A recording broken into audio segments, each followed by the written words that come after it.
Assalamualaikum warahmatullahi. Bismillahirrahmanirrahim. Alhamdulillahirabbil alamin. Nahmaduhu wa nasta'inuhu wa nastaghfiruh. Wa na'udzu billahi min shururi anfusina wa sayyiati a'malina. May yahdihillahu fala mudhillalah wa may yudlilhu fala hadiyalah. Asyhadu an la ilaha illallah wa asyhadu anna Muhammadan abduhu wa rasuluh. Allahumma salli ala Muhammad wa ala ali Muhammad kama sallaita ala Ibrahim wa ala ali Ibrahim wa barik ala Muhammad wa ala ali Muhammad kama barakta ala Ibrahim wa ala ali Ibrahim fil alamin innaka Hamidum Majid. Rabbi shrah li sadri wa yassir li amri wa hlul 'uqdatam min lisani yafqahu qawli, amma ba'. Alhamdulillah, kita bersyukur kepada Allah Taala kepada kita kumpul lagi. Ini alhamdulillah dah ada audience okey. Dah lama kita online, tapi ketika sepanjang online sebelum ni kita banyak buat last sebulan ni yang betul Ramadan, ketika mula PKP kita tukar tajuk kita alihkan tajuk. Tapi lepas daripada dibuka itu untuk kelas pengajian sebagainya, cuma tak boleh kehadiran lagi, kita tak ada siapa hadir lah, tapi kita online berjalan So kalau dikata kelas-kelas yang ayat sebelum ni kita dah ambil 67 sampai 71, 70 tu kena buka balik dekat dalam YouTube. So ada penjelasan dibuat. Mana apa yang kelas sebelum ni ada 3 kelas kot. 3 kelas kita dah lepaskan. So jadi hari ni insya-Allah kita akan masuk tajuk baru, iaitu ayat 71 suratul Baqarah, suratul Nisa 71. Start 71 hari ni insya-Allah. Baik. Yang online sebelum 3 ayat lah. Yep. 7. Ya, betul. Kena itu kita berhenti 65 ke 66, 67, 68 dan 9 lah. 66, 67, 68 dan 9. Tapi ada 3 lecture kot. Pasal kita buat benda tu kita buat agak panjang sikit, pasal ada satu bahagian ayat tu kita terangkan macam tajuk berhukum Allah Subhanahu Wa Taala tu, pasal dalam ayat 59 sampai yang ke 70, tajuk dia adalah berkenaan dengan mentaati Allah dan juga mentaati Rasul, dan juga kewajipan berkenaan dan terangkan berkenaan sifat orang munafik dalam mentaati Allah Rasul macam mana. Tapi yang ini kita ambil ni ayat yang ke 71 sampai insya-Allah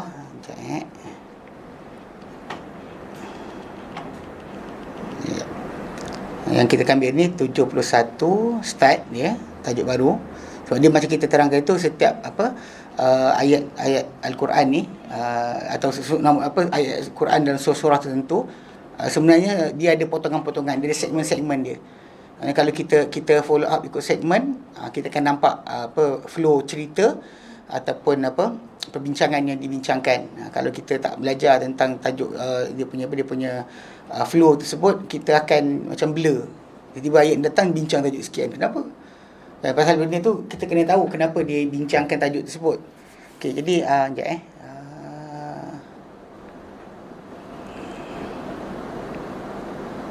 ada tu saya sebut tapi saya lupa nak ni balik. Sekejap.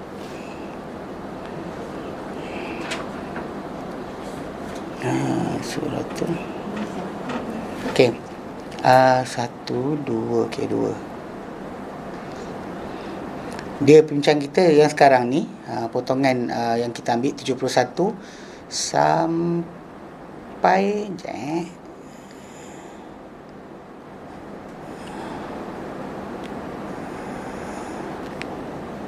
okey 71. Kejap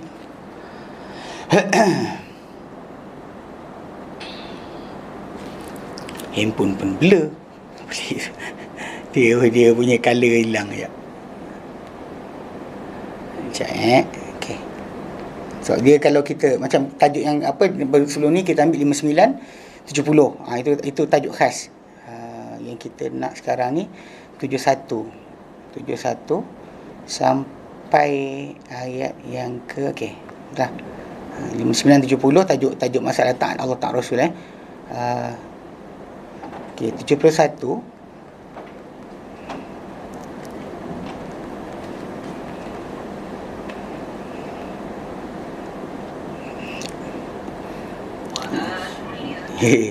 Dia pasal kita apa, kita apa kan tak pakai laptop sebab kita tengah pakai online sekali.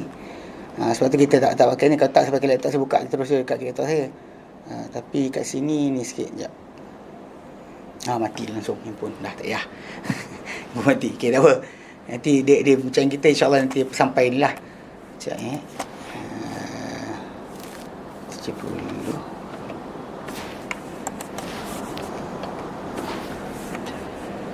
Tak mati lah. Tak charge, tapi kau kat sini tak charge. Saya nak pakai sini. Kalau bawa charger tak apa lah. Tak bawa charger tak apa. Samsung. Yang bukan yang baru, yang lamanya.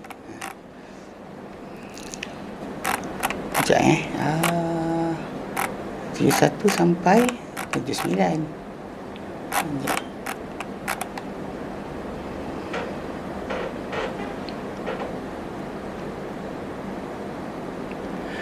Sampai 79, insyaAllah. Lah 79.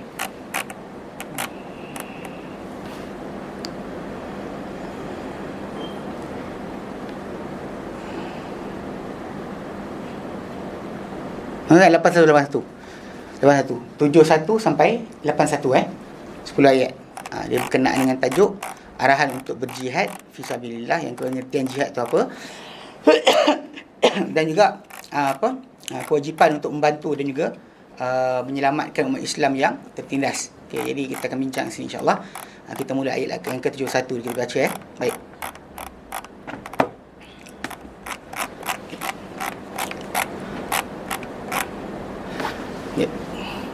A'udzu billahi minasy syaithanir rajim.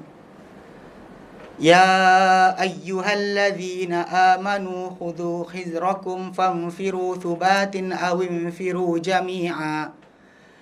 Wa inna minkum laman layubti'anna fa in asabatkum musibatun qalu qad an'ama Allahu alayya. Qala qad an'ama Allahu alayya idh lam akum ma'ahum shahida. Walain asabakum fadlum minallah layakulanna ka'an lam takum bainakum wa bainahu mawaddah. Ya laytani kuntu ma'ahum fa'afuzu fawzan 'azima. فليقاتل في سبيل الله الذين يشرون الحياة الدنيا بالآخرة ومن يقاتل في سبيل الله فيقتل أو يغلب فسوف نؤتيه أجرا عظيما. Baik. Ini sampai sini Baik, 74. Ya ayyuhalladzina amanu, ya ayyuha, wahai alladzina amanu, orang-orang yang beriman. Khudhu hizrakum. Khudhu, ambillah, hizrakum, peringatan kamu atau jaga-jaga kamu. Pasal kataan hazar, maksud dia berjaga-jaga. Contoh macam take precautions, panggil perhatian kepada sesuatu perkara yang kita buat. Okey. Maka Allah kata khudhu hizrakum. Ambillah akan perhatian kamu, mana bersiap siaga. Famfiru thubatin, maka infiru, keluarlah kamu itu pergi berjihad, thubatin, secara kumpulan-kumpulan, grup-grup kecil. Awin firu jami'a, ataupun kalian keluarlah berjihad semua sekali. Okay. Awin firu, nafar kat situ, keluar, ini suruh untuk berjihad. Okay. Wa inna minkum, dan sesungguhnya minkum, dengan kalian ni, mana Allah Ta'ala suruh ambil persiapan, persediaan, tapi kena ingat, ada dengan kalian ni, laman layubakti'anna, benar-benar ada. Lam tu lam pasti, lam taukid. Laman benar-benar, man orang yang, ada orang yang, layubakti'anna, benar-benar dia melewat-lewat atau menangguh-nangguhkan. Ini persiapan, persediaan. Memang sebenarnya tak nak keluar, tapi buat-buat rasa macam tak sempat. Fa in asabatkum musibatun, maka dia lambat macam tu. Fa in asabatkum musibatun, maka jika asabatkum, menimpa kalian, musibatun, musibah. Dekat sini kalimah musibah ataupun maksud dia lebih kepada apa bencana lah. Mana kematian dan peperangan. So keluar perang, kalah ke Okey, kalimah musibah sini tak ada kalimah musibah sini bukan masuk kebaikan lah, keburukan. Qala, pasti orang yang lambat-lambat ni berkata, qad an'amallahu alai, dengan sesungguhnya Allah Ta'ala telah kurnia nikmat ke atas aku. Idlam akum ma'ahum syahida, tatkala tidak aku menjadi, kerana atau tatkala tidak aku menjadi ma'ahum, bersama mereka, syahida, hadir. Kena musibah kalah, mujur aku tak ada. Itulah, aku dah jaga-jaga dah. Aku tak ada masuk, tak kena. Walain asabakum fadlun, dan jika menimpa kalian fadlun, kelebihan. Kalimah sama asabah yusibu, fi'il sama, tapi kalimah lepas tu musibah tu dia kata menimpa juga, menimpa, tapi fadlun, kelebihan. Ini kemenangan lah minallah, daripada Allah Ta'ala. La yakulanna, pasti mereka berkata, ka'allam takum bainakum wa bainahu mawaddah, seolah-olah tiada di antara kalian dengannya sebarang kasih sayang, tak ada hubungan, macam berasingan. Apa dia kata? Ya laitani kuntu ma'ahum, alangkah baiknya kalau aku bersama mereka. Ya laitani, alangkah baiknya. Ya laita tu memang digunakan untuk tamanni. Dia dalam bahasa Arab, tamanni ni kita impikan benda tak boleh jadi. Dia ada benda kita impi nak jadi, dia panggil taraji. Kita harap satu benda berlaku, gunakan asa ke sebagainya. Kalimah asa yakuna fauzan, kan. Jadi kalimah asa boleh maksud dengan taraji, harap. Okey, tapi kalau tamanni, maksud dia mengimpikan satu benda yang mustahil. Macam dulu nasyid Arab pun ada, dulu budak-budak Palestin, atal Palestin. Dia ada lagu nasyid, ya laitani ghaima, ya laitani ghaima, alangkah baiknya aku jadi awan. Aku lindung mujahidin, aku turunkan hujan, aku sekat sekian, aku ini sekian. Tapi kita takkan jadi awan. Mana jadi awan? Jadi awan. Tu ya laita. Laita tu gunakan untuk itu Dia panggil tamanni, huruf untuk menyatakan impian yang mustahil untuk dapat. Macam dalam dia akhir surah An-Naba, ya laitani kuntu turaba. Kata orang yang masuk neraka, lepas tengok semua diputuskan hukum, dia masih lagi hidup, tak mati-mati, maka ketika itu dia kata, ya laitani kuntu turaba. Alangkah baiknya kalau aku, ya laitani ni tu akulah. Alangkah baiknya aku kuntu, menjadi aku, ma'ahum, bersama mereka. Kalau alangkah baik kalau aku bersama mereka, fa'afuza fauzan azima, lalu aku berjaya kejayaan yang besar. Tapi semua ni sebutan tentang habuan dunia. Nanti kita baca tafsir falyuqatil fi sabilillah. Tu Allah Ta'ala alihkan ayat balik, lalu Allah Ta'ala firman kepada orang-orang yang beriman, falyuqatil fi sabilillah, maka hendaklah dia memerangi di jalan Allah, alladzina yashruna alhayata ad-dunya bil akhirah, orang-orang yang nanti kita akan bincangkan yashrun. Yashrun ni boleh maksud dengan menukar ganti, boleh maksud dengan menjual atau membeli. Dia kalimah syara, yashri atau ba'a yabi'u, dia boleh jadi dua maksud. Boleh maksud jual, boleh maksud beli. Walaupun kita kadang dari segi belajar bahasa Arab sering dah ditetapkan kalimah ishtara, beli, ba'a, jual. Ba'a, jual. Ishtara, beli. Tapi sedangkan kalimah tu dia boleh pakai, sebab zaman dulu kan pertukaran bukan semestinya dengan duit. Kalau kita jual barang dengan barang, sistem barter. So dia jual kambing, saya jual beras. Walaupun saya bukan penjual sebenarnya, tapi saya jual, tukar harta saya dengan harta dia, harta dengan harta saya. Itu sistem asal. Sebab tu kalimah syara yashri atau ba'a yabi'u boleh bermaksud dengan maksud dua sudut. Dua sudut. Boleh maksud jual beli, boleh maksud jual saja, boleh maksud beli saja. Nanti kita akan tengok bawah tu dia footnote letakkan. Dia kata hendaklah dia memerangi di jalan Allah Ta'ala. Yang sepatutnya Allah Ta'ala sarankan, ini patut dia buat. Di jalan Allah Ta'ala, orang-orang yang menukar ganti atau menjual kehidupan dunia, al-hayatad dunia, kehidupan dunia, bil akhirah, dengan akhirat. Dia membeli akan hidup dunia dengan akhirat. Wa man yuqatil fi sabilillah, dan barang siapa yang berperang di jalan Allah, fayuqtal, lalu dia terbunuh, maka yuqtal, dia terbunuh, Au yaghlib, ataupun dia menang. Tak kira salah satu, dia terbunuh ke atau dia menang ke, fasaufa nu'tihi ajran azima, maka pasti kami akan berikan dia ganjaran yang besar. Okey. Baik, kata Ibn Katsir rahimahullah. Okay, ini kita buka ni kat dalam sana pun tengok ni. Okey.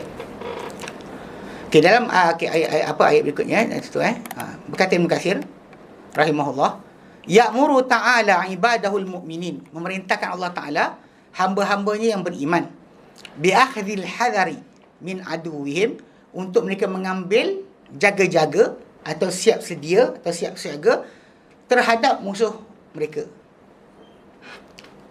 Mana benda ni lah, macam kita kata kita nak persiapan, kena ada persiapan. Bila musuh ada keinginan untuk menyerang kita, dan kita memang kena buat persiapan menjaga diri kita. Dan ini memang sebenarnya ayat ni tak ada terjemahan lain.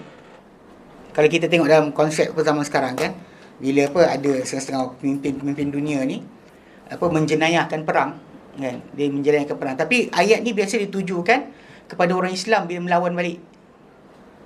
Macam baru ni dekat barat kan, dia orang kempen Black Lives Matters kan. Tapi Muslim lah tak matter ke selama ni? Terbunuh yang orang Islam di mana-mana. Di Iraq hari tu mati, dekat sekian mati, dekat Syria mati, dekat Afghanistan mati, dekat Palestin mati. Takkan tak ada nilai pula. Ni pelik lah kan. Jadi kadang-kadang geng-geng liberal kan, geng-geng liberal, geng-geng gay community dan sebagainya sering menunggang tajuk racism untuk tumpangkan sekali kecacatan yang diorang ada. Diorang suka macam jantan suka jantan, betina suka betina kan. Jadi dia suka tumpangkan. Walaupun sebenarnya dia tak berjuang pun untuk benda tu. Tak berjuang pun. Macam dulu banyaklah nama-nama dalam sejarah. Dulu diangkat sebagai simbol kesaksamaan, keadilan, macam Gandhi. Gandhi dia diangkat macam tu.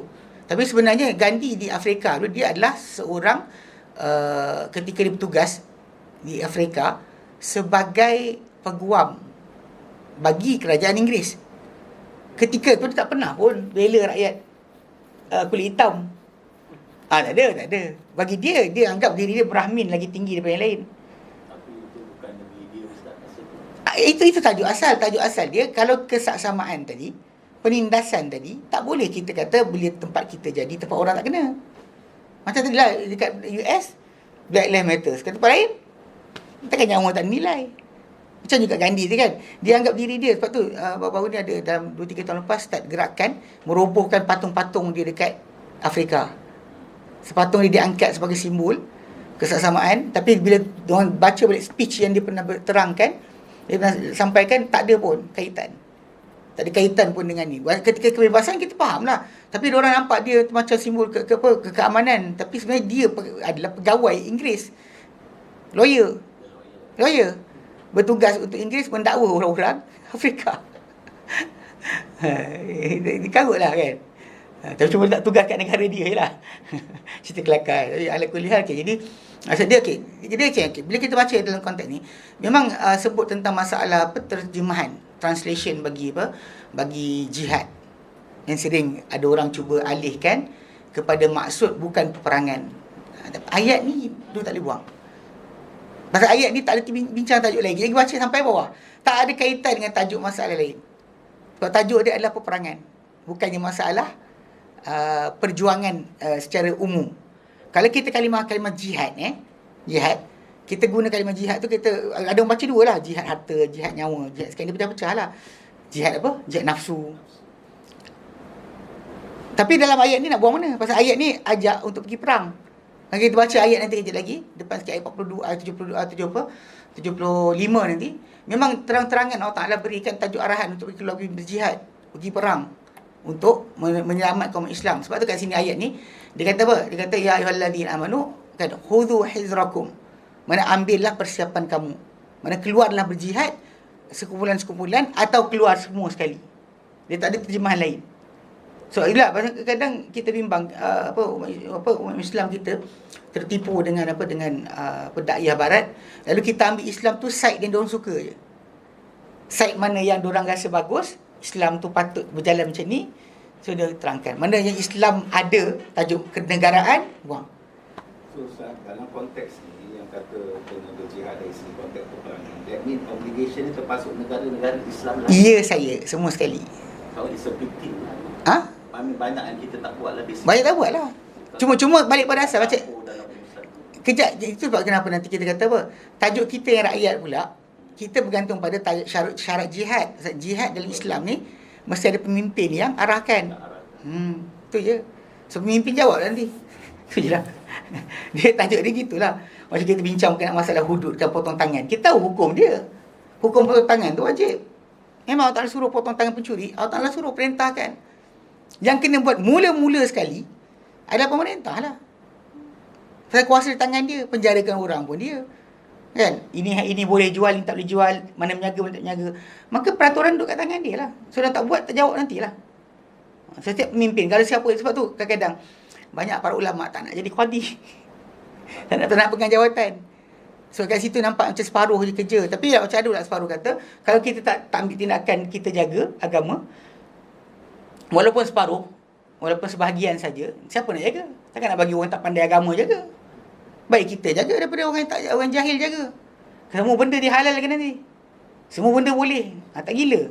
So basically, give and take. Betul lah. Apa tak boleh buat semua, jangan tinggal semua. Apa tak boleh buat semua, jangan tinggal semua. Kalau kita tak boleh buat sudut ni, kita buat sudut lain. Yang pentingnya Allah Ta'ala tahu kita tidak pernah cuba untuk menjauhkan diri kita daripada obligation yang diberikan. Itu yang kita nak pegang kat situ. Maksud dia bila Allah Ta'ala berikan kita arahan, memang kita nak buat. Tapi syarat tak cukup. Itulah. Macam kita kata macam nak pergi haji. Kita nak pergi haji. Tapi syarat tak cukup. Mana keselamatan tak ada. So tutuplah kejap.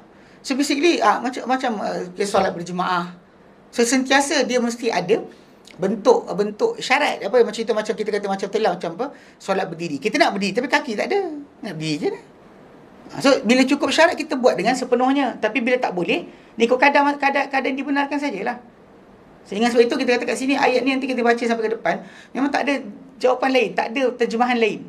Ni antara ayat-ayat yang golongan liberal, golongan sekular nak buang kalau boleh daripada Quran. Sebab dia rasa Quran ni ekstrim. Ni antara ayat yang keluar ekstrim. Baca terjemah apa lagi? Kita baca ni, kita baca ni kan. Nak terjemah apa lagi? Tak ada terjemahan lain dah. Pasal dia tak gunakan jihad harta, jihad nafsu. Suruh keluar pergi perang. Bahkan ayat yang satu lagi yang 75 nanti, kita baca ayat tu, menangis kita kalau kita faham maksud tu, dan juga kita kata Allah Ta'ala herdik kita.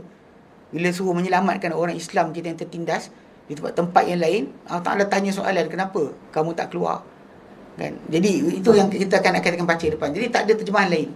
Cuma dakwah dengan jihad tu separating. dia macam ni, pasal dakwah. Jihad ni bila kita musuh guna senjata, kita guna lidah. Itu balik pada asal kita panggil Nabi sendiri SAW. Kalau ada orang tak suka peperangan, memang kita tak suka peperangan. Allah Ta'ala berkata dalam Quran, kita tak suka. Macam Allah Ta'ala nyatakan ayat 216 surah Al-Baqarah kan. Ya ayyuhalladzina amanu kutiba alaikumul qital wa huwa kurhul lakum. Tak ada yang mandu. Kutiba alaikumul qital, difardukan kamu berperang. Qital, bukan jihad. Qital. Wa huwa, sedangkan ia kurhul lakum, dibenci oleh kamu. Wa asa, dan bimbang. Takrahu syai'a, kamu tak suka satu benda. Wa huwa khairul lakum, dia baik untuk kamu. Wa asa an tuhibbu syai'a, bima kamu suka satu perkara.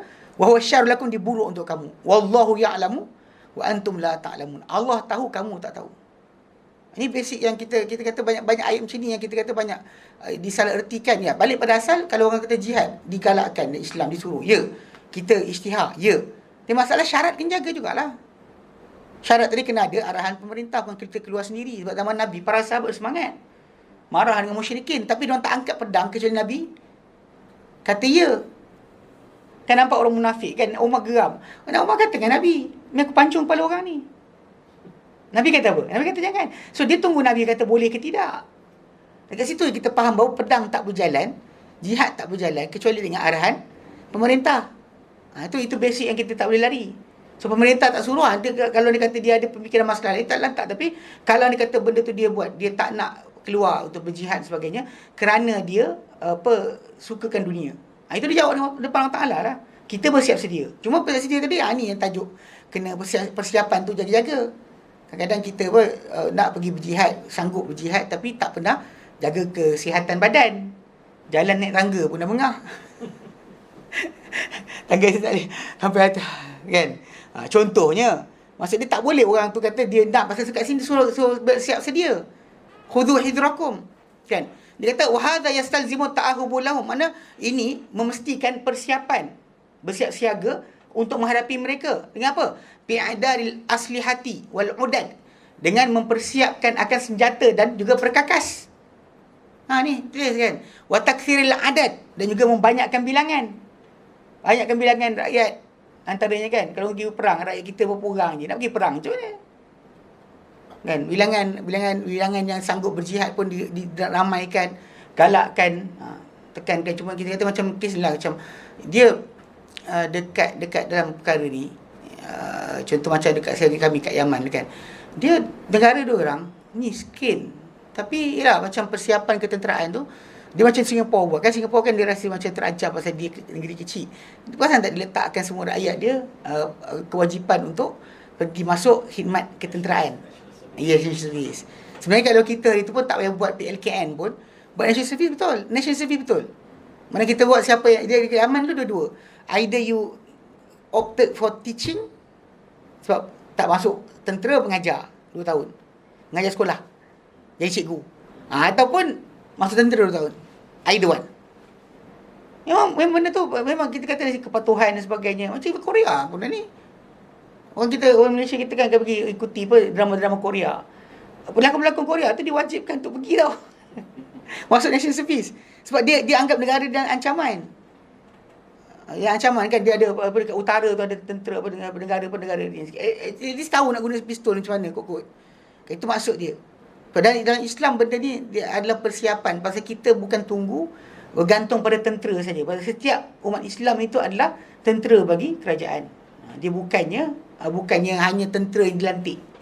Cuma tentera dilantik ada gaji lah. Awak bersiap tak ada gaji. Itu cerita biasa dia. Tak ada allowance, tak ada apa kan. Even tentera yang dah pencen pun dia bagi semboyan kan. Dia dalam simpanan. Kalau apa jadi, diorang keluar dulu. Tak bertanya. Tentera yang dah pencen. Tentera pencen pun dia masih lagi dalam simpanan. Kalau apa-apa jadi, diorang masih lagi ada arahan. Dia bukan duduk dia, pasal diorang gaji ada pencen kan. Itu basic. Jadi ya, pasal pada kecintaan pada negara yang tadi wujud pada sudut ini. Bukan setakat majukan negara daripada masalah sudut ekonomi. Ekonomi kita jangan jaga, tapi kalau musuh serang, awak nak makan apa? Kalau tak boleh pertahankan diri kan. Dia dua sudut tu kan penting. Sebab tu cuma kat sini macam dia katalah, mana memastikan, ayat ni memastikan untuk bersiap untuk menghadapi musuh dengan mempersiapkan senjata dan juga peralatan dan membanyakkan bilangan. Banyakkan bilangan. Bin nafiri fi sabili, dengan apa? Dengan keluar ada jalannya, kena banyakkan. Dan kalimah subat tu adalah jama'atan ba'da jama'atin, sekumpulan lepas sekumpulan, group by group. Au firqah ba'da firqatin, sekumpulan demi sekumpulan. Sariyah ba'da sariyah, pasukan demi pasukan. Nabi SAW sendiri pun time to time kan, ada Nabi keluar bersama para sahabat perang-perang, ada Nabi arahkan para sahabat keluar. Nabi tak berserta. Itu semua tu perutusan tu, rombongan tentera, pasukan tentera yang diutuskan tu, itu semua terbentuk yang dikatakan dalam ayat ni. Sama ada keluar kamu semua sekali, atau keluar berkumpulan-berkumpulan, ataupun keluar semua sekali. Okey, wasubat, subat tu adalah jam'u subatun, dia jamak bagi subatun. Wa qad tujma'u subatu ala subin. Kadang-kadang dijamakkan subah tu dengan subin atau subun, dengan jamak muzakkar salim. Dengan jamak muzakkar salim. Dia kadang-kadang dijamakkan dengan sedemikian. Jadi sama ada keluar berpasukan-pasukan, aw anfiru jami' ataupun keluar semua sekali. Yakni kullukum, kamu. Wa kadza ruwiya an Mujahid. Demikianlah diriwayatkan pendapat ni atau maksud ayat ni daripada Mujahid, wa Ikrimah dan Qatadah dan lain-lain. Ini anak murid para sahabat Nabi sallallahu alaihi wasallam, anak murid para sahabat. Okey, wa qauluhu, Allah tak terangkan lepas tu. Mana lepas Allah Taala suruh keluar semua sekali, sebab kumpulan-kumpulan atau semua sekali. Okey, Allah Taala kata, wa inna minkum, dan sesungguhnya benar-benar di kalangan kalian ni ada di kalangan kalian man la yubatti anna, orang yang melewat-lewatkan. Qala Mujahid wa ghairu wahidin, berkata Mujahid dan bukan seorang je, ramai kata macam ni, nazarat fil munafiqin, ayat ini turun pada orang-orang munafik yang mereka ni memang tak nak keluar, tangguh kan, tangguh lari kan. Wa qala Muqatil bin Hayyan, okey, berkata Muqatil bin Hayyan, la yubatti anna ay la takhallafanna anil jihad, mana lari daripada jihad, tak keluar berjihad, lari daripada jihad, bagi rasa macam-macam lah. Dia kata wa yuhtamalu an yakuna murad annahu yatabatta'u huwa fi nafsihi, dan boleh dianggarkan juga bahawa dikehendaki dengan ayat ni bahawa orang berkenaan dia menangguh-nangguhkan pada diri sendiri. Okey, pada diri sendiri, kumpul harta lambat-lambat sikit. Kalau kata nak keluar kan, dia bagi tahu kita akan keluar. Dia tak ada buat persiapan. Nah, balik pada tadi lah, macam kalau kata macam kita tak sihat ataupun tak cergas, tak fit. Kenapa fit lah? Ni kayu basikal panjang, orang kita kayu basikal sekarang ni. Semua orang ada basikal. Semua kayu basikal. Dia tajuk asal tadi, balik pada asal. Ke mana nak pergi? Dengan kekuatan badan anda ada. Tadi nak pergi mana? Ambil fitness kan? Orang masuk gym lah sebagainya, main tali lah, angkat berat lah. Nak pergi mana? Sebab balik pada asal, kalau ada kepada dalam Islam, kan, kita menguatkan diri kita segi tenaga fizikal, memang disuruh dan disarankan, tapi bertujuan untuk ni, untuk berhadapan dengan musuh. Bukan setakat seronok kat diri sendiri, bukan untuk kekal hidup. Bukan untuk kekal hidup lama. Sebab orang fit pun mati. Mana orang fit tak mati? Mati dulu pada betul kan? Allahuakbar kan. Saya ingat macam apa bila kes apa abang tu kan, yang pelakon pelawak tu meninggal. Kan di badan dia besar. Ada orang bising lah kata isi dia ni lah tak sihat lah, apalah. Selang berminggu mati, meninggal seorang artis yang Malaysia kan, tapi duduk dengan kahwin Indonesia, yang dia punya fitness dia bagus, ajak bukit lah, berenang dia, tapi orang tak nak mati kan juga. Dari situ macam Allah Ta'ala nak bagi jawapan, orang nak bising-bising kan, tweet kan, tiba-tiba keluar jawapan, ambil kau kan. Kita kan mati, semua manusia akan mati, ustaz pun mati, orang jahat pun mati, mana ada orang ustaz tak mati pula. So maksudnya kalau orang tu bersenaman untuk tak mati tu bohong kan. Pada asal kecergasan dalam Islam ni memang digalakkan. Bahkan memang Nabi SAW menggalakkan para sahabat untuk berlumba dan sebagainya, untuk berlari, untuk memanah, memahirkan diri dalam masalahnya. Bahkan Nabi pernah izinkan orang-orang Habsyah bermain gelembing dan perisai dalam masjid pada hari raya. Yang kisah diorang cerita zikir menari itu kan, kisah orang Habsyah kata Muhammad hamba, benda terjadi dalam masjid. Dan kisah tu berlaku, Nabi izinkan, Umar datang, Umar jerit dia jauh, hoi kan, nak sekat diorang. Nabi kata Umar kacau. Nabi kata ya Ibn Afidah, teruskan. Nabi suruh teruskan. Tapi ketika tu diorang buat apa? Lembing dan perisai. Jadi para ulama baca daripada hadis tu apa? Kalau geng-geng sesat, geng-geng ahli bid'ah akan baca lah, boleh zikir menari. Dia baca ke situ. Kalau yang ahli sunnah macam Ibn Hajar Asqalani, Imam Nawawi, dia orang kata apa? Hadis ni menunjukkan bahawa galakan untuk mempamerkan latihan kekuatan fizikal untuk berjihad. Sebab benda tu menggalakkan orang bila tengok begitu nak buat juga. Itu betul lah. Maksudnya menjadikan orang makin semangat untuk berjuang, belajar sendiri, pertahankan diri sebagai untuk itu, bukan untuk bangga-bangga belagak sombong. Orang kita kan macam kes yang macam nak bersikal kan, kata tak fit pasal apa, yang lelaki nak tunjuk diri pada perempuan, perempuan tunjuk pada lelaki. Bagus. Jadi kes macam tu lah. Dia bukannya tujuan tadi. Sebab kan kat sini memang patut kita buat bersiap sedia sekarang lagi lah. Kan pelaratkan badan kita untuk berjalan jauh ke dan sebagainya. Kadang-kadang kita lah macam bukan cakap besar, tapi saya berjalan jauh lah. Jalan ni kan, masa tak kisah jalan. Saya pasal kes duduk di Sudan, memang tempat jauh, pasal satu tempat lain jauh. Daripada asrama ke pintu kat 1 kilometer lebih. Lebih 1 kilometer. Boleh daripada pintu pagar gate universiti pergi rumah kawan-kawan kat 2 kilometer. Jalan pergi balik macam tu hari tak ada hal. Jadi kita jadi macam biasa. Sebab bila saya ingat saya balik Malaysia sekali tu, jalan kaki. 2 kilometer jalan je. Masa kita tu 3 lah pasal daripada asrama ke pintu. Dah 1 lebih. Daripada pintu asrama, daripada asrama ke pintu gate rumah kawan, jauh lagi. Lintah je lah. Lepas tu kena pula musim apa? Musim debu, debu gubar. Debu padang pasir datang. Siang tengah terang ni jadi maghrib. Jadi maghrib, kita pergi rumah kawan kita. Sampai rumah mandi dulu.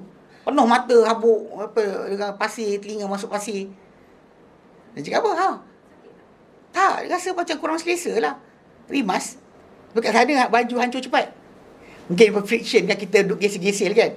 Baju ni koyak cepat ni. Kalau duit tu, jadi lunyai dengan cepat. Duit, kalau jumpa duit dia kena asyik. Dia masuk poket pergesel dengan pasir kan, dia friction tu. Dia ni. Dia cepat reput. Saya ingat kalau kat sana waktu kat Sudan tu, lengan baju saya ni hancur. Saya doa ni kan, kawasan sini tak luka. Betul yang kenapa dulu apa? Para sahabat Nabi minta Nabi pakai sutera pada kawasan tertentu kan. Sebab tanah ni digesel. Dia akan luka. Itu biasa. Jadi kita lah, maksudnya kalau ni kata berjalan macam orang asli yang duduk dalam hutan kan. Jalan jauh, dia tak kisah dia jalan, dia walk distance kan. Kena bagi kat kita. Itu dia orang buat untuk kehidupan. Tapi macam saya kata, macam kadang-kadang hilang kita macam ni asyik berjalan dulu kan. Jadi sekarang ni tak kisah. Kau jalan jauh okey je. Macam petang kalau petang saya kat rumah kan, saya jalan pergi ambil anak saya dalam 20 minit kan. Pergi 10, balik 10. Pergi ambil anak kan. Jalan kaki, jalan kat 2 km. So okey je, tak ada masalah. Saya petang. Benda ni macam ni, balik berdasar kadang-kadang juga masalah dia. Orang kita kata tak fit. Saya ingat dulu tahun 2017. Jadi doktor tu tak apalah, tak marah doktor tu dah. Dia tak nak bagi saya pergi.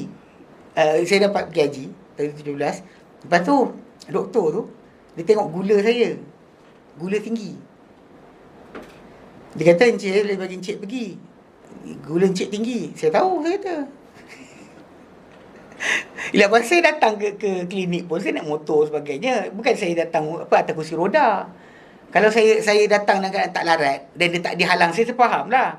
Tapi saya larat kan jalan dan sebagainya. Dia kata, "Encik tak fit." Saya nak hampir-hampir saya nak ajak dia berlari kat luar. Dia kata macam tu kan. Jadi cerita kelakar dia lepas ada sembang-sembang. Last sekali doktor perempuan tu dia pergi kan. Dia kata encik tu kat luar tu. Dia adu pada doktor yang besar kat klinik tu. Dia macam attach datang sekejap je. Doktor yang India bukan Islam tu datang. Kami masuk jumpa. Saya masuk jumpa. Encik dapat pergi haji. Takkan kami nak halang. Dia pergi sana kan. Pergi kat tempat menunggu kat tabung haji sebagainya. Tengok orang-orang yang datang kursi roda jalan tak larat bersepah. Saya tegak dia tak nak bagi. Apa hal? Pelik betul. Dah dapat mana? Dah dapat visa sebagainya. Settle lah. Tunggu buku tu je. Pasal buku dapat lewat. Cerita kelakar. Tapi kadang fitness diri tu, tu baik berasal. Fitness diri kita kena ada persiapan lah. Kalau jadi apa-apa. Kita tak nak. Betul tu ayat dia kata, khudhu hidrakum. Ambil persiapan kamu. Ambil siap siaga kamu. Yang kita ambil mudah. Tak apa, polis ramai, askar ramai. Tak boleh macam tu. Kita sebagai seorang mukmin yang beriman dengan arahan Allah Ta'ala, kita buat persiapan. Jangan kita buat persiapan tadi macam kes naik basikal untuk setakat gelar Iron Man dan sebagainya. Buat apa? Orang puji kita, tapi kekuatan kita guna untuk benda-benda hiburan. Nak gimana? Atau yang nak basikal tadi kan untuk setakat apa? Setakat panggil apa? Nak dawah badan. Buat apa kan? Kita pada asal kalau tadi persiapan kita adalah fitness diri kita tu, kalau apa pun jadi aku bersiap sedia. Ini janji kita dengan Allah Subhanahu Wa Ta'ala. Kalau apa-apa jadi, kita bersiap sedia. So Allah Ta'ala perintahkan kan. Jadi dia kata kat sini, mana ada dibayangkan juga yuhtamal an yakunul murad, bahawa menjadi yang dikendaki adalah yang tabatau, dia ni menangguh-nangguhkan, melambat-lambatkan, huwa fi nafsihi, dia pada diri sendiri. Wa yubatti'u ghairuhu al jihad, dan bahkan dia sendiri lambat-lambat, dia ajak pula orang lain lambat-lambat. Tak payahlah, masa banyak lagi. Tak payahlah. Dia bukan setakat dia lambat diri, dia ajak orang lambatkan orang juga. Anil jihad, daripada jihad. Kama kana Abdullah bin Ubay bin Salul. Macam mana yang dahulu terjadi Abdullah bin Ubay bin Salul, ketua orang-orang munafik Madinah. Qabbahahu Allah SWT, burukkan dia. Yaf'alu, dia buat. Macam dia buat dulu. Dia ajak orang jangan jihad. Bahkan dah perang Badar, dia balik dengan sebahagian tentera. Perang Uhud, dia balik sepertiga tentera. 1/3 tentera balik ikut dia. Dah pergi Uhud, sampai kat Uhud dia kan, separuh patah balik. Sepertiga patah balik, ikut dia balik. Lepas tu bila balik ke Madinah, kita cerita dulu kan, dia kan biasa jadi macam introducer untuk Nabi SAW. Bila Nabi nak berkhutbah, Dia akan bangun, umat Islam sekalian, ini adalah Rasulullah, percayalah dia, dengarlah dia, taatlah dia. Lepas tu dia duduk. Lepas tu baru Nabi mula berucap. Dia sentiasa nak ambil peluang supaya nampak muka dia. Tapi kita cakap sini marah AJK Masjid. So, AJK Masjid mesti buat kerja hari Jumaat. Hari Jumaat kan dia ambil sebelum imam khutbah kan dia sibuk berucap. Ada kadang-kadang tu berucap yang panjang. Panjang dia khutbah lagi. Khutbah lagi pendek pada dia. Sehingga ada masjid kat kawasan ni. Ketika bah kuning kan. Dia bagi laporan pada orang ramai berkenaan dengan penghantaran bekalan, bantuan sebagainya yang dibuat oleh Masjid Ghufran. Sebut masjid lah. Silap. Dia cakap lagi lama. Mana orang AJK Masjid cakap lagi lama daripada imam. Ada khatib. Buang masa betul. Kalau tak bagi tahu khatib suruh cakap, apa salah dia? Boleh kan? Khatib kata, dan kita alhamdulillah Masjid Ghufran ini telah menyampaikan sumbangan sekian-sekian dan hantar makanan sebanyak sekian-sekian. Boleh je. Bagilah dia umumkan. Kan tak boleh, kenapa nak kena asingkan? Ucapan AJK Masjid, ucapan imam. Tapi benda tu macam seolah macam zaman Abdullah bin Ubay lah. Dia bangun, imam. Betul, dia duduk. Jadi, tapi bila dia balik di perang Uhud, ni cerita-cerita dia ini kisah surah Al-Munafikun datang, cerita tentang masalah dia lari keluar di masjid. Dia berdiri macam biasa nak introduce Nabi lah konon. Kan? Orang tarik dia duduk. Duduk. Kata, kau nak kena sekian. Duduk wahai musuh Allah, dia kata. Duduk. Kata apa ni? Dia keluar. Sampai kat pintu ada orang kata patah balik. Jumpa Rasulullah minta ampun kat kau. Dia toleh kepala dia belah. Itu sebab tu kenapa bila orang kata macam mana Allah bin Ubay bin Salul ni dikenali sebagai ketua munafik Madinah. Kena tahu sebab kisah ayat Quran tu kena kepala dia. Orang tahu siapa dia berdasar pada kisah tu. Al-Quran tak sebut nama. Tapi peristiwa tu terjadi. Orang nampak siapa. Sebab tu orang tahu dia ketua munafik. Hatta anak dia tahu dia ketua munafik. Ni Allah bin Ubay bin Salul. Jadi dia tu memang bukan setakat dia menang lewat-lewat daripada pergi keluar pergi jihad. Tapi kalau anda kata boleh, dia tak nak orang ramai keluar jihad dengan Nabi. Dia sikit. Dia sikit je keluar. Dia tak nak. So dia kata ya ta'akharu anil jihad, dia dahulu melewat-lewat sering tak hadir. Berundur daripada jihad. Dia kata dan juga wasabbitu nasa anil khuruj fi. Dan dia mendiamkan, mendudukkan orang ramai daripada keluar dalam jihad. Dia tak nak. Jadi kalau dia orang macam ni kan dia nak penyokong lah. Dia nak sokongan. Kalau dia seorang tak ada, nampak janggal. Tapi kalau ramai bersama dia, dia jadi macam tak ada. Dia blend in je lah. Ni cerita dia. So dia memang keluar tajuk lain lah. Wa hadha qaul Ibn Jurayj wa Ibn Jarir. Dan ini adalah pendapat atau kata-kata Ibn Jurayj dan juga Ibn Jarir At-Tabari. Baik. Dia kata wali hadha qala Allah Ta'ala ikhbaran 'anil munafiqin annahu yaqulu idza ta'akhkhara 'anil jihad. Kerana ini Allah Ta'ala berfirman, Allah Ta'ala memberitahu mengenai orang munafik bahawa dia, orang munafik ni berkata tatkala atau apabila dia tidak hadir daripada jihad. Dia berundur, back off daripada jihad. Apa dia cakap? Fa in asabatkum musibatun. Ada dua keadaan. Kalau dan jika menimpa kalian musibah. Ai qatlun atau syahadatun dia kata ataupun ghalaba al-adu lakum. Dia kata sama ada pembunuhan ke kematian, mati syahid, ataupun bila mungkin mati dalam perjalanan ke, kena penyakit ke, jatuh ke sebagainya kenderaan, ataupun ditewaskan, menang musuh kamu, musuh menang.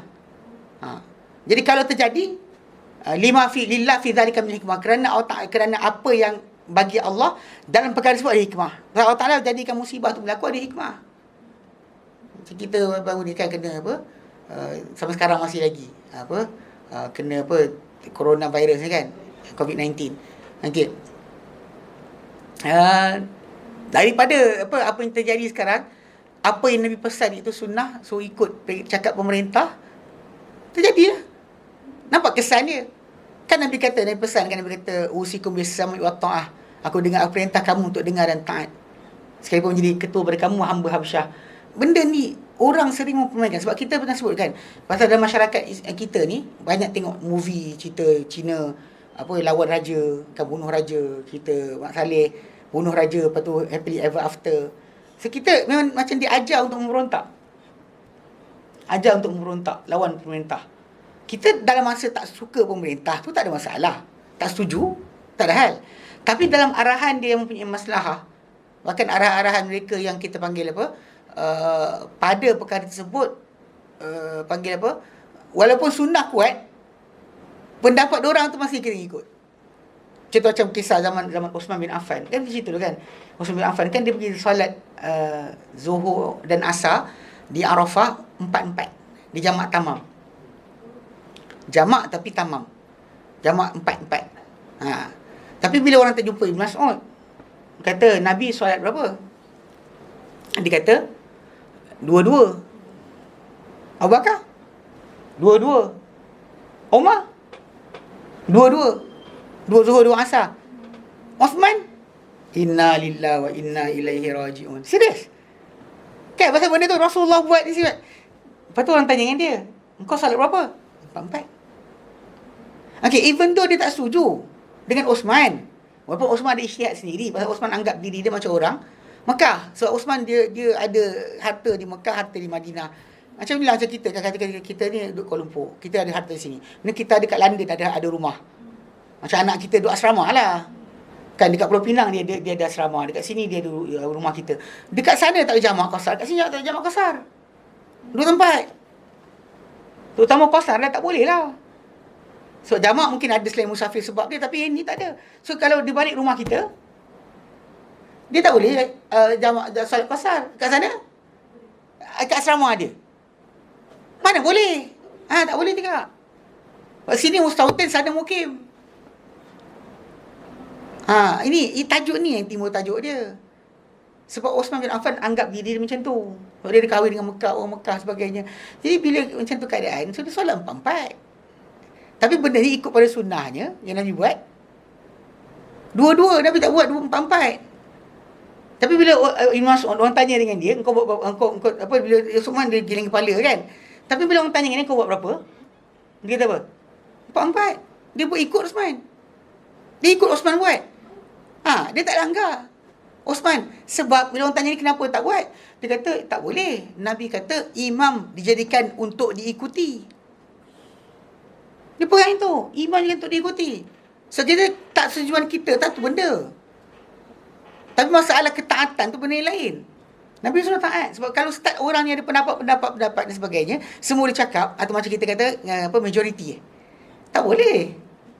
Dalam Islam ni sebenarnya tajuk majoriti, permusyawaratan atau syura tu mesyuarat je. Pemimpin sepatutnya mestilah bermusyawarat dengan orang-orang tertentu untuk mengambil pendapat. Tetapi keputusan mutlak milik dia seorang tau dalam Islam. Tapi kita bila baca macam ni, diorang dah sumbat dalam kepala kita apa? Ini adalah dictatorship, kuku besi. Salah sebenarnya. Benda tu kes kalau kita tengok para sahabat Nabi ketika mana lepas Nabi wafat.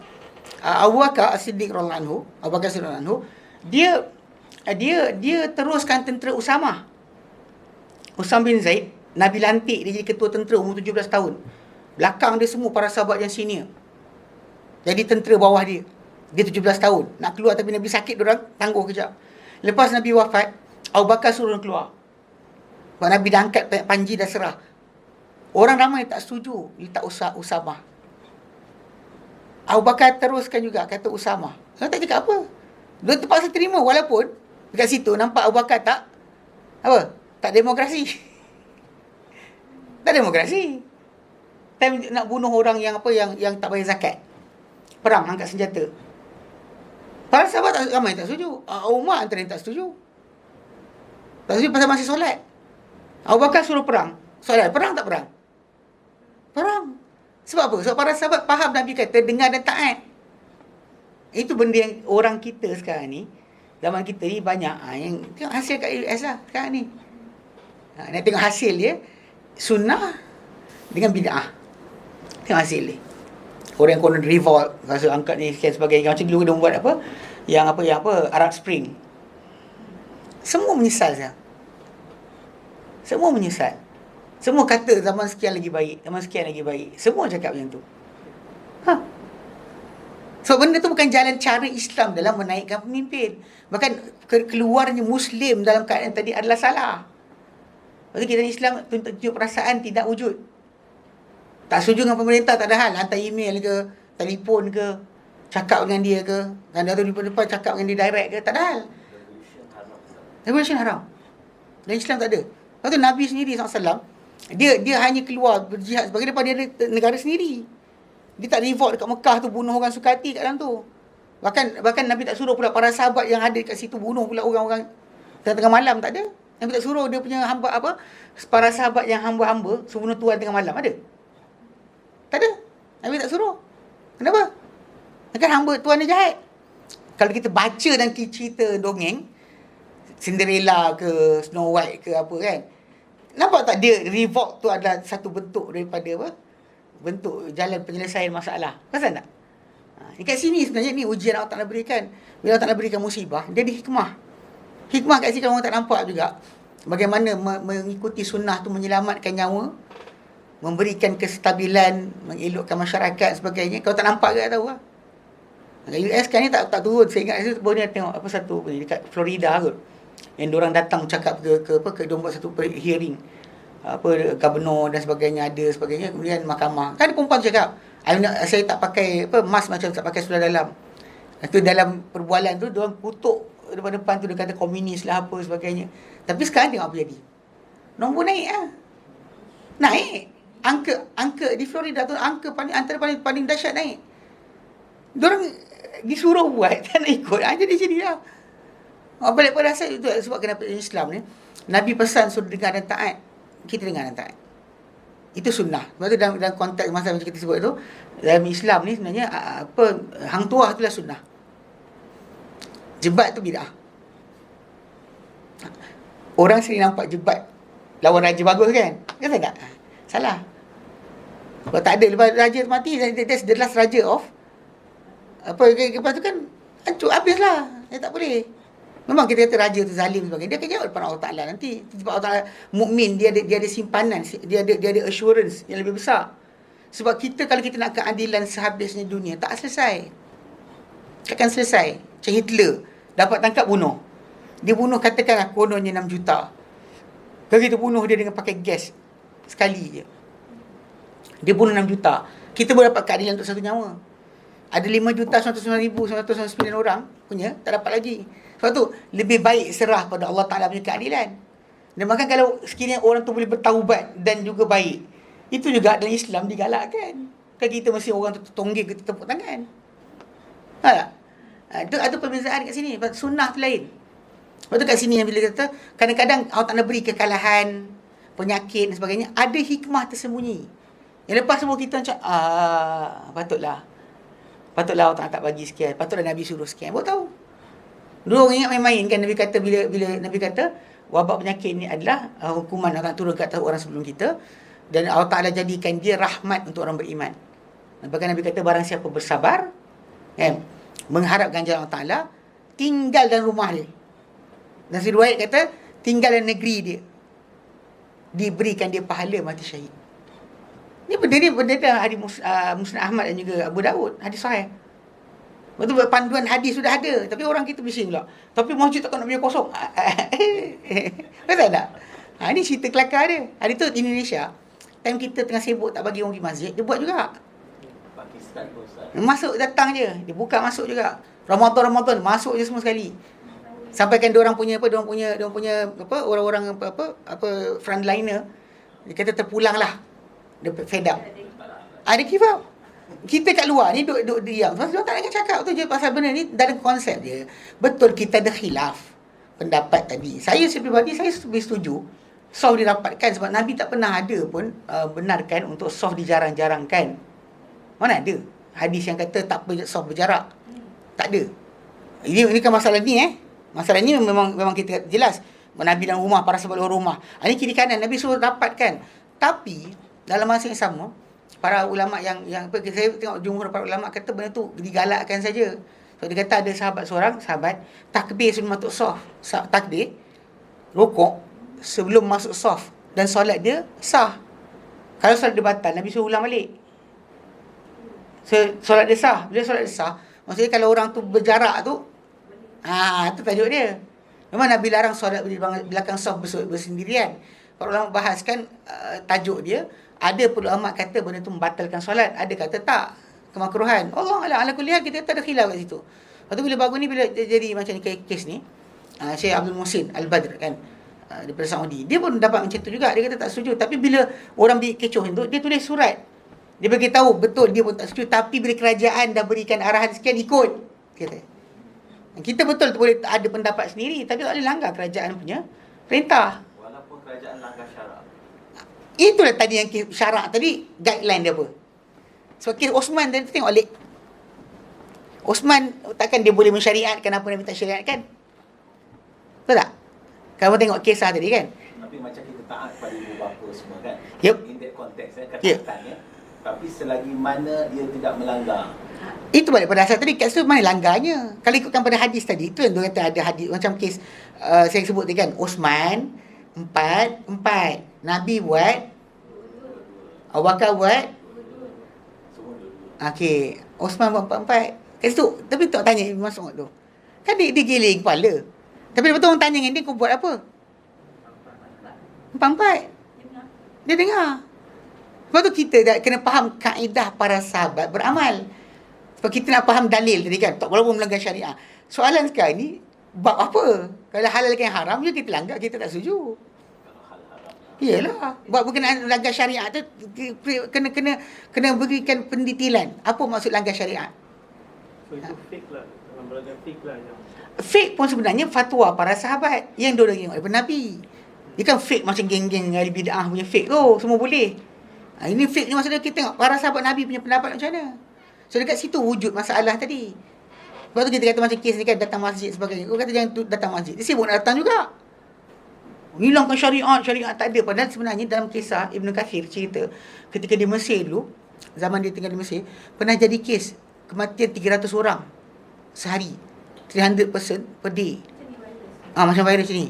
Masjid ditutup, disebut masjid tutup. Memang pernah berlaku dalam dunia Islam. Cuma orang tak nak tengok, tak nak buka buku sejarah, tak nak kaji. Waktu mana pernah buat, tahun Nabi tak pernah buat. Awak tak nak baca sebenarnya. Baca betul-betul. Ya. Tapi yang macam kisah Rasulullah tu berapa lama Ustaz yang dia macam Nabi tak pernah ada. Zaman Nabi tak pernah wujud. masa tu. Ya. Tapi Nabi lafaz dengan lafaz Nabi.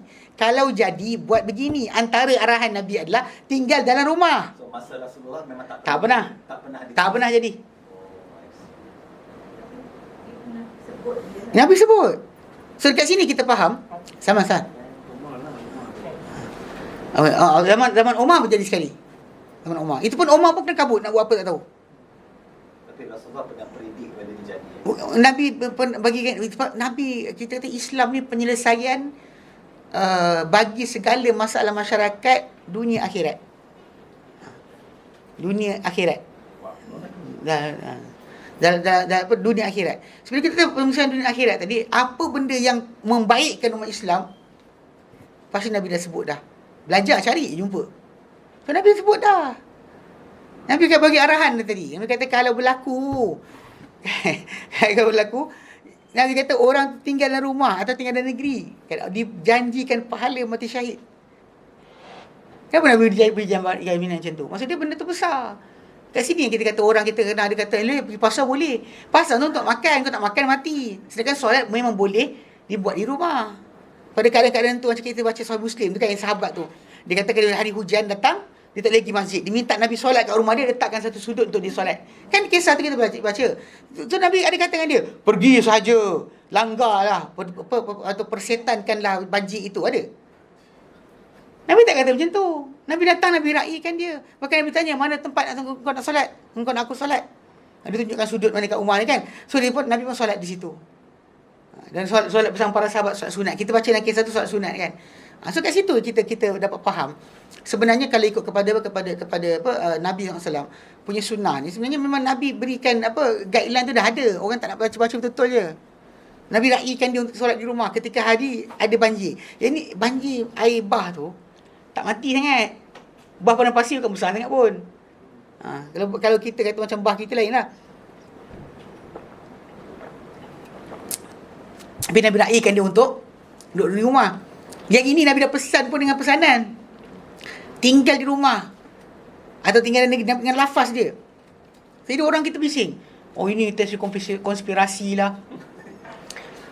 Memang saya ada tengok satu video seorang doktor tu pada minggu WHO isytihar pandemik. Dia kata diorang ahli perubatan dikunci mulut, jangan bercakap, bahaya penyakit tu. Pasal kes ekonomi. Ketika tu banyak orang masih lagi nak buka sektor ekonomi, nak duit masuk, perusahaan dan sebagainya, pelancongan. Jadi dia doktor tu lepas, doktor muda, aku cakap dah.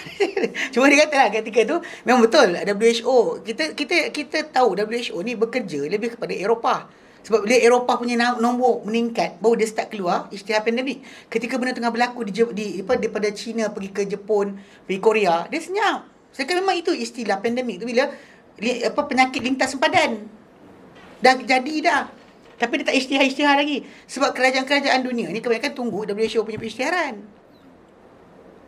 Kita punya pun lepas daripada isytiharan WHO tu yang kita start lockdown. Memang lambat lah. Cerita dia sebenarnya, okey, doktor-doktor ketika tu ada akta diorang kena ikat mulut, jangan bercakap.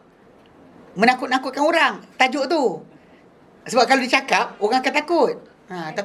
Tapi benda tu memang dah betul dah. Memang saya pada awal, benda-benda ni ada orang predik awal lah. Saya tengok dia ada orang mesej pasal saya, dia kata, Ustaz, pergi beli barang makanan sekarang, dia kata. Saya tak ikut sangat pun. Saya jangka dah. Jangkaan tu dah ada.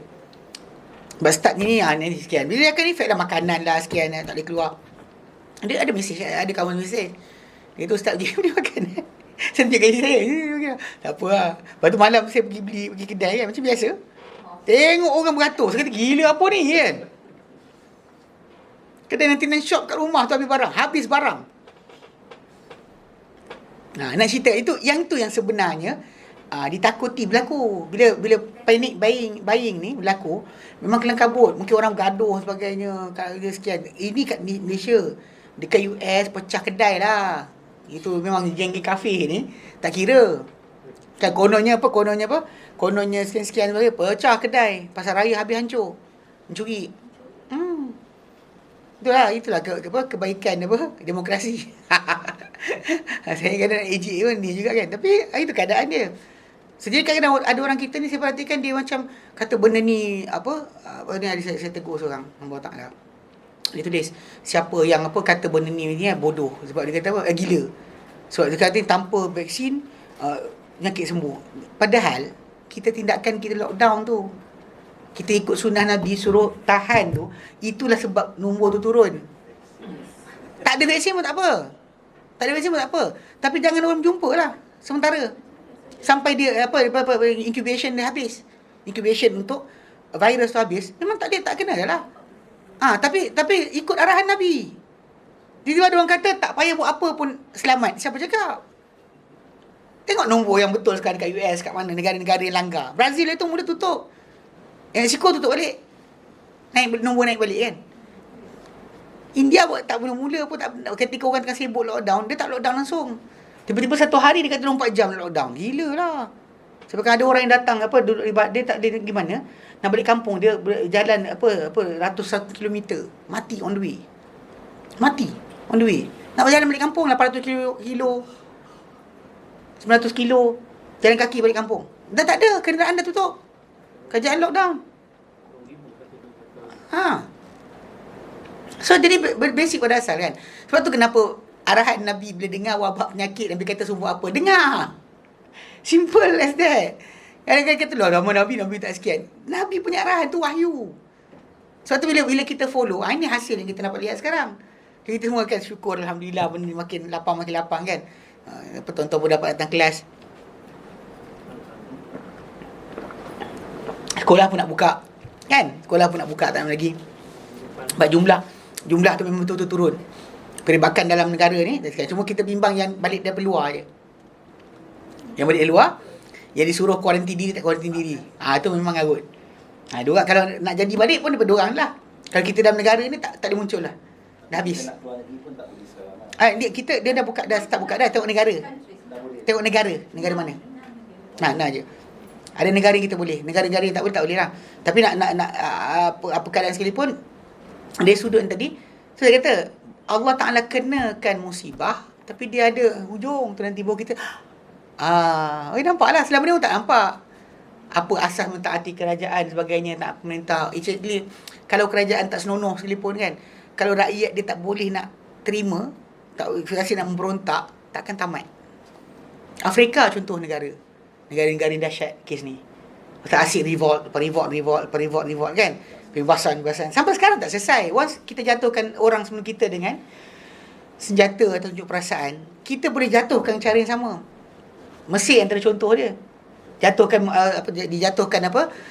Husni Mubarak dengan tunjuk perasaan. Nampasan kuasa kan. Tentera. Ini naik kerajaan baru. Lepas tu kerajaan baru pun dijatuhkan cara yang sama. Tunjuk perasaan juga. Walaupun pertuduhan tu kita terkelentong sekalipun, tak kisahlah. The same way will be done to you. Lepas tu tak usah buat macam tu. Sebab once kita buka pintu tadi, orang kata halal untuk dia pula. Yang ni kata halal untuk dia pula. Bila stabil dia. Lepas tu Afrika bukan negara. Saya ingat ada seorang kawan, dia hantar peta. Dia kan, dia letak dekat dia punya WhatsApp dia, peta berkenaan hasil mahsul di Afrika. Ni negara saya boleh baca sikit lah apa yang ada di negara mana. Saya letak peta dekat dia punya ni, dia punya WhatsApp tu. Dia okey.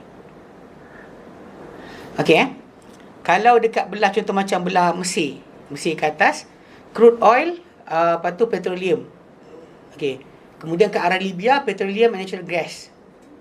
Morocco, clothing and textile. Lepas tu belakang bawah tu iron ore. Lepas tu ada kawasan cotton, ada kawasan gold. Macam Sudan and bawah dia gold. Kemudian ada kawasan diamond.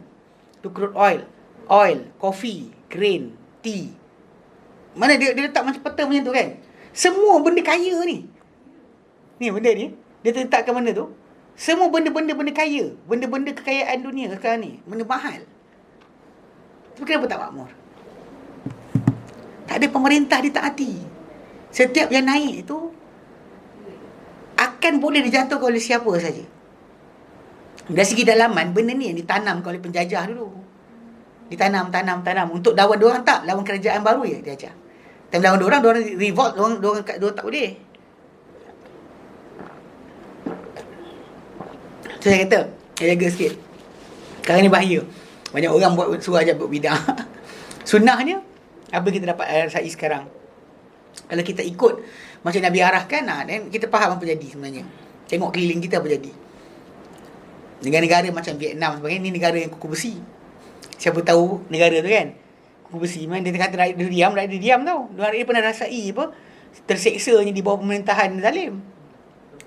Jadi diorang boleh kata, rakyat dia pun macam tu. Negara-negara macam US kan, tak nak pakai ni, tak nak sekian. Tengok jadi.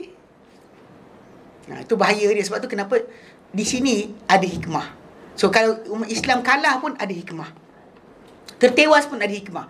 Tapi bila Allah jadikan, okey, apa orang munafik kata?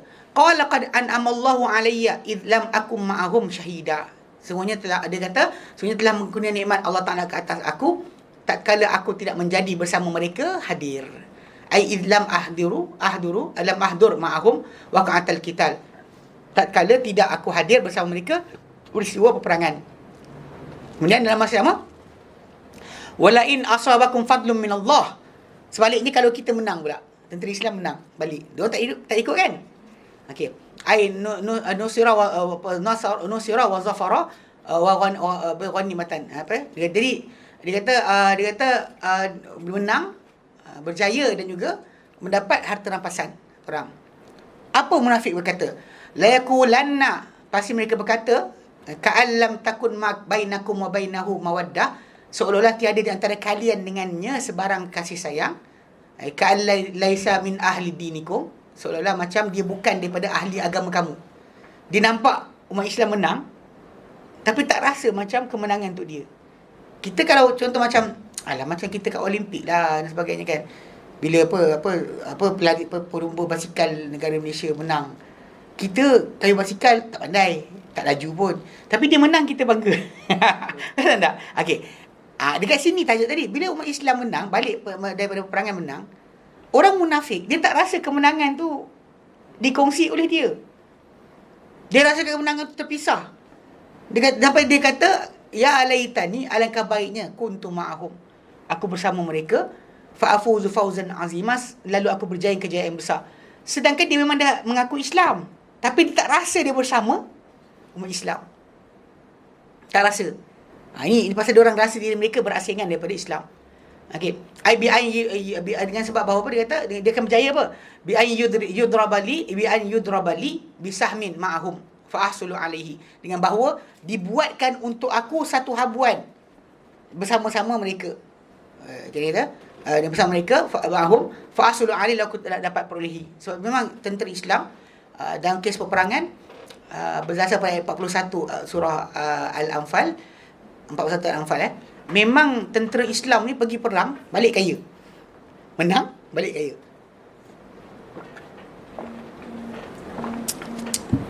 Saya sebut kaya ni, memang yang kaya tu tentera, bukan kerajaan.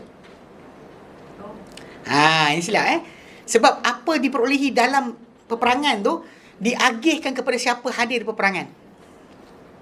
Jadi pasal dia akan ikut surah Anfal tu, dia bagi 5.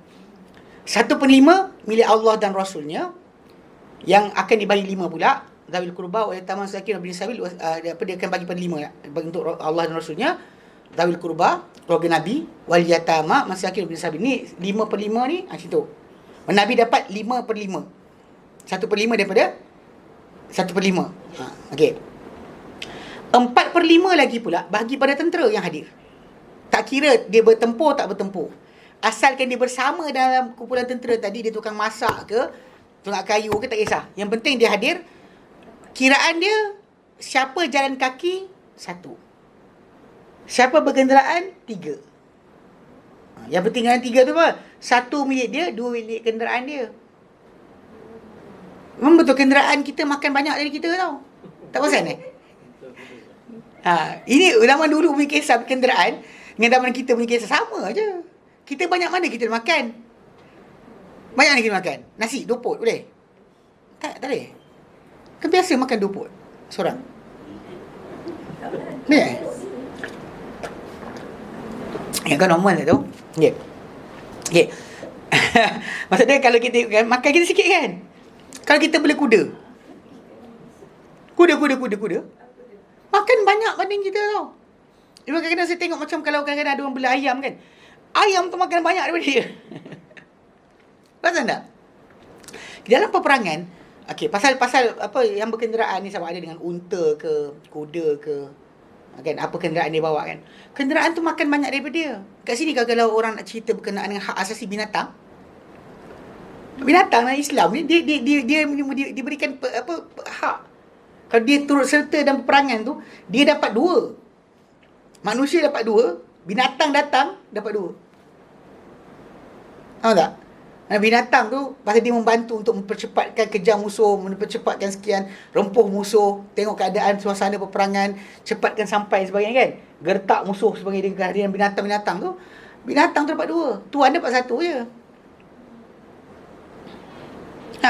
Yang berjalan kaki dapat 1.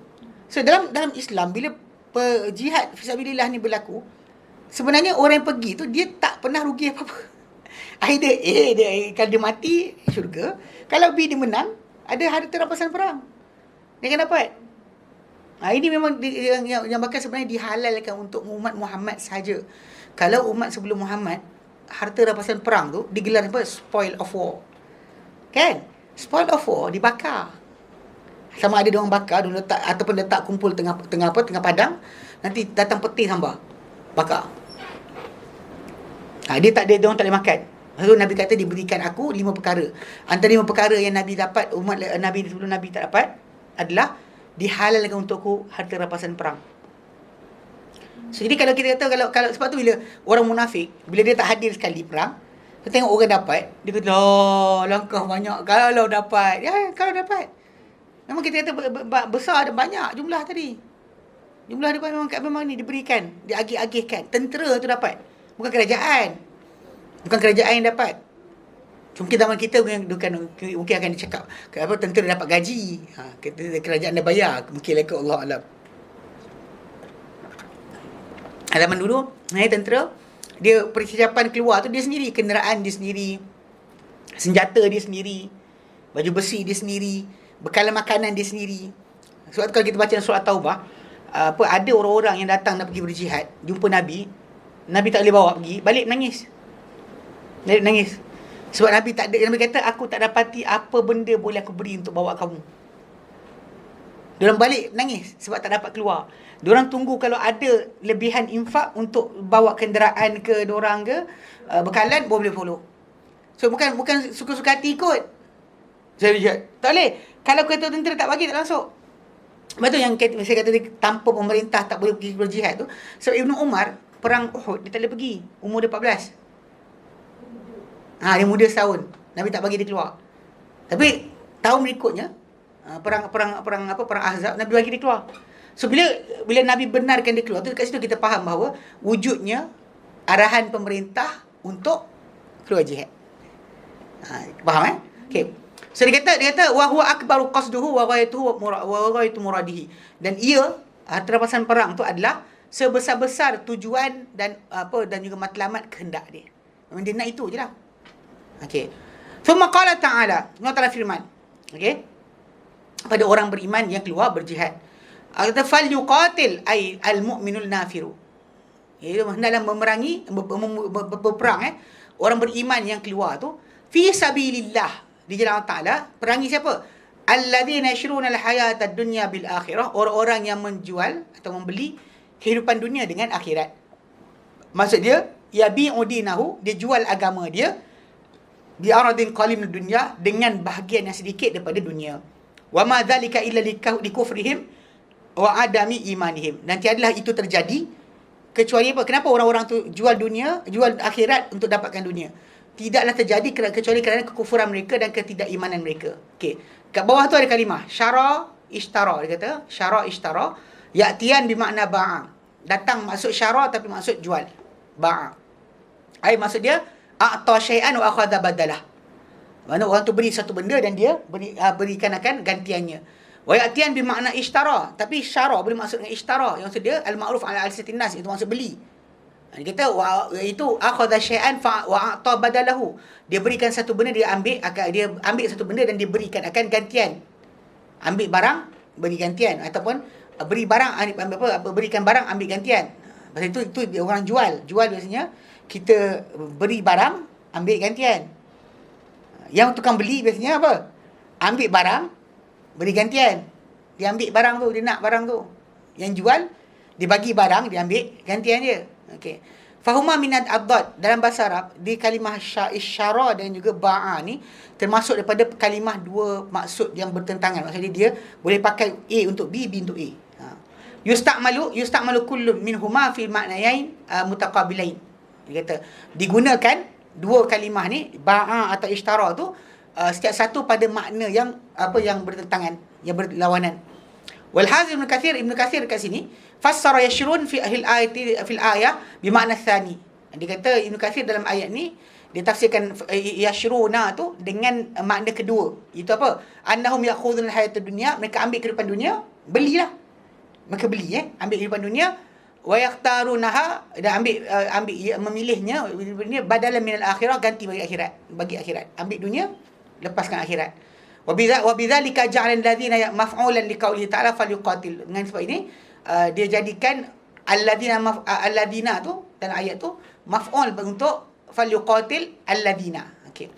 Wa bayyana an al-fa'il mahdhuf, dan jelaskan bahawa fa'il dan situ adalah dihadzafkan. Okey. Qaddarahu biqaulihi al-mu'minun nafir. Pasal Ibn Katsir kata apa? Orang beriman yang keluar berjihad. Hei orang keluar berjihad, orang beriman yang keluar berjihad, perangilah orang-orang yang dan alai yajibu al-mu'minin, itu wajib kata orang beriman, alladzina, yang mereka ni yanfiru ilal qital, keluar untuk berperang, an yuqatil kufar, untuk memerangi orang kafir, alladzina yakhtarun al-hayatad dunya, orang-orang yang memilih kehidupan dunia al-akhirati kata akhirat. Wa yabi'una dinahum, mereka jual agama mereka bi'aradin qalil dunia dengan satu habuan sedikit daripada dunia. Itu yang Ibn Katsir terangkan. Tapi wa ghairu Ibn Katsir, selain Ibn Katsir la fasar al-ayat ala ma'na akhar. Dia tafsirkan ayat itu dengan makna satu lagi. Itu apa? Yashruna ay yabi'un, mereka jual. Fa yakun al-makna, maka jadi maksud dia apa? Yajibu al-mu'minin alladhina yabi'una al-hayata dunya wa yakhtaruna 'alaiha al-akhirah ay yuqatilu. Mana wajib kata orang beriman yang menjual akan kehidupan dunia pilih akhirat untuk berperang.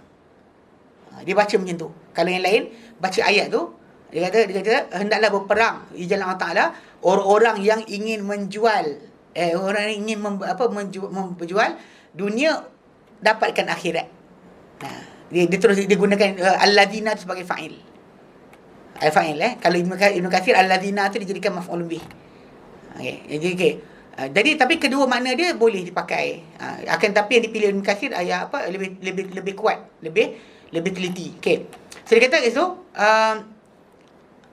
summa qala ta'ala, Allah Ta'ala firman lepas tu, wa may yuqatil fi sabilillah, barang siapa berperang di jalan Allah Ta'ala, fayuqtalu, lalu dia terbunuh, au yaghlib, atau dia menang, fasawfa nu'tihi ajran azima, pasti kami berikan dia ganjaran yang besar. Ai kullun min, itu setiap seorang daripada, kejap dah pula hilang. Okey, seseorang daripada yang berperang di Allah Taala ni, tak kira sama ada dia dibunuh, sawaun qutila au ghalaba, atau dia menang, falahu indallah masubatan azimatan wa ajrun wa ajrun jazil. Masubatun azimatun wa ajrun jazilun. Maka untuk dia si Allah Taala ada habuan yang besar dan juga ganjaran yang banyak. Kama sabata fi sahihain, macam disabitkan dalam sahihain dalam Bukhari Muslim, takafallahu al-mujahidi fi sabilillah, Allah telah menanggung untuk orang-orang yang berjihad di jalannya. In tawaffahu ay yudkhilahul jannah, ay yudkhilahul jannah, bahawa kalau Allah Taala matikan dia, Allah Taala masukkan dia syurga. Aw yurji'ahu ila maskanihi, atau Allah Taala balikkan dia ke tempat asal dia, alladhi kharaja minhu, dia keluar daripadanya, na'ilan manala min ajrin aw ghanimatin, dalam keadaan dia mencapai apa dia capai daripada ganjaran ataupun daripada apa? Harta rampasan perang. Dua-dua dapat. Ganjaran pahala lah, pahala berjihad tadi. Adapun ghanimah tu adalah harta rampasan perang diperolehi. Baik, berhenti sini sambung kemudian insya-Allah. Wallahu a'lam. Wa sallallahu ala sayyidina Muhammad wa sallam, alhamdulillahirabbil alamin. Assalamualaikum warahmatullahi wabarakatuh.